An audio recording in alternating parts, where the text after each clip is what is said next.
E o Santos ainda não apresentou nenhuma contratação, estamos apenas sondando, jogadores entrando no radar, mas o presidente Andrés Rueda, em entrevista ao programa Esporte por Esporte, falou sobre a contratação de jogadores e cravou que pelo menos de 3, 4, 5 reforços para chegar e ser titular, o Santos vai contratar para a próxima temporada.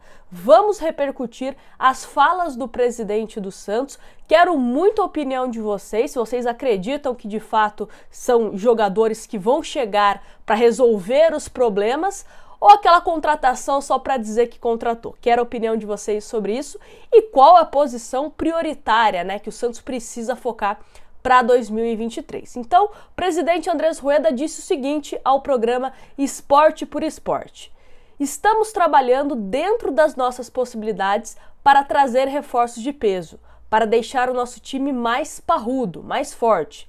Na nossa conta, entre 3 e 5, para chegar e vestir a camisa de titular. O importante não é só a qualificação técnica, mas que tenha um espírito vencedor. Nosso time, em função de tudo que eu já expliquei da parte financeira, acabou mesclando com muitos jogadores da base. Jogador da base oscila, faz um jogo bem, um jogo mal, é normal. A gente tem que ter a cobertura de jogadores mais tarimbados para ajudar nesse processo. Agora a gente tem condições de pensar um pouco maior, fecha aspas para o presidente Andrés Rueda, e ele prometeu, né? Então agora as cobranças podem acontecer. Se o Santos contratar um jogador que vem com status para só inflar a folha salarial, só para dizer que contratou, a cobrança vai existir. Porque ele falou de 3, 4, 5 jogadores para chegar e ser titular. Jogador para elevar o patamar do time santista. Que é isso que a gente pede, que é isso que a gente cobra. Se a gente fosse levar o pé da letra, né, do que o Santos precisa mesmo, esse número era bem maior do que 5 jogadores, de 5 contratações.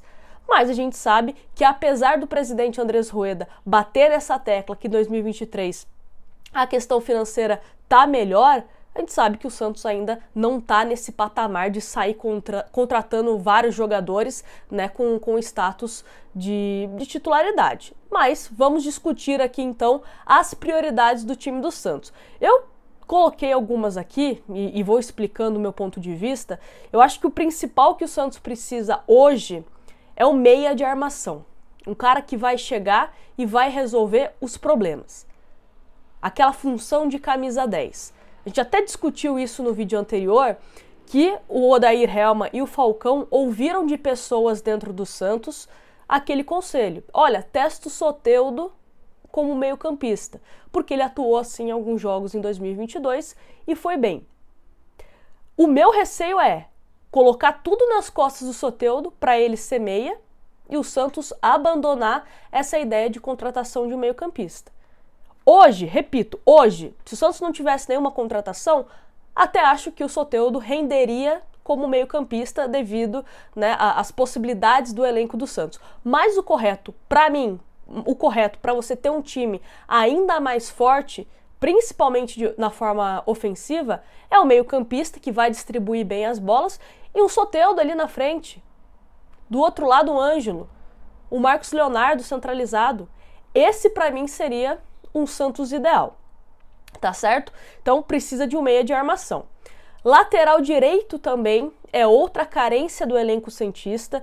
Trouxemos o Natan, que é um jogador jovem ainda, tem seus 21 anos. Eu acho que ele é um jogador que tem muito ainda a amadurecer, principalmente na questão defensiva. Ofensivamente, eu acho que ele vem fazendo atuações até que interessantes, mas, assim, devido à expectativa que a gente estava no Natan, é um jogador que ainda não empolgou, né? Natan precisa comer muito arroz com feijão ainda para que o torcedor santista banque ele como titular absoluto. Então é interessante você ter a contratação de um outro lateral direito, até para você ter aquela sombra, né? Para você não deixar o jogador ficar na zona de conforto. E também, se o Natan fica machucado, suspenso, você tem outra opção. Muito se comenta que o Cadu vai passar essa pré-temporada com o Odair Hellmann, treinando com o time principal, sendo observado, mas o Cadu, assim como o Natan, é um jogador jovem. O Cadu está prestes a completar 21 anos, o Natan tem 21 anos, então o Santos precisa aí de um outro jogador, quem sabe até um pouco mais experiente, para dar essa tranquilidade. Outra questão, atacante de velocidade e também um centroavante, né? Porque hoje, se não joga o Marcos Leonardo, quem que o Santos coloca? O Angulo dificilmente deve ficar no Santos, deve ser negociado. O Rua Seco, não vejo esse cara para assumir responsabilidade caso o Marcos Leonardo fique de fora. E importante dizer, tá? O Santos pode perder os seus jogadores Ângelo, Marcos Leonardo, Miguelito, para o Campeonato Sul-Americano Sub-20, do começo do ano. Então o Santos também precisa pensar nessa questão, se não vai liberar os jogadores, se vai liberar, se liberar quem que vai jogar. O Santos também precisa pensar nessa questão. Mas o Santos precisa de atacantes, tanto na beirada, pela beirada, né, jogadores de velocidade, como também centroavante. Eu coloquei, né, atacante aqui de uma forma mais geral, mas o certo seriam 2 atletas, né, um centroavante e um jogador ali de lado. Volante também, eu acredito que o Santos precisa, principalmente para a função do Rodrigo Fernandes. Quando ele não joga, o Santos tem que colocar o Camacho, e na minha opinião, eu acho que o Camacho não é um jogador para ser primeiro volante. O Camacho rende melhor como segundo volante, e aí a opção é Balieiro, a opção é William Maranhão. William Maranhão, será que fica para o ano que vem? Muito se comenta, a gente até trouxe aqui em outro vídeo, da possibilidade do Alisson, que ele pode chegar no Santos, né, depois de uma avaliação médica. Será que vai ser o Alisson? Não sei. E por fim, também acredito que o Santos precisa ir atrás de um zagueiro. Maicon e Luiz Felipe são 2 jogadores que constantemente estão aparecendo no departamento médico do Santos. Então, a nível de temporada, é perigoso, né, você não ter tantas opções assim na zaga. Muito se comenta do Jair ser aproveitado também no ano que vem, o Derek, o Santos também tem o Zabala. O Santos provavelmente vai liberar o Wagner Leonardo, né? Tem o Alex, enfim, tem algumas opções no elenco.